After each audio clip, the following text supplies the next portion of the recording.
மகளே, ரத்த பந்தங்களே உன்னை தூக்கி எறிஞ்சிருச்சுன்னு சொந்தக்காரர்களே உன்னை ஏளனமா பேசுறாங்கன்னு நினைச்சு ஏங்கி போய் நிக்கிறியா?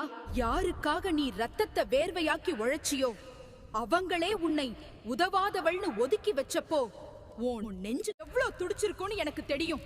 ஆனா ஒண்ணு தெரிஞ்சுக்கோ, உன்னை கைவிட்ட உறவுகள் எல்லாம் உன் வாசலுக்கு வந்து பிச்சை கேட்டு நிக்கிற காலம் ஒண்ணு வரும்.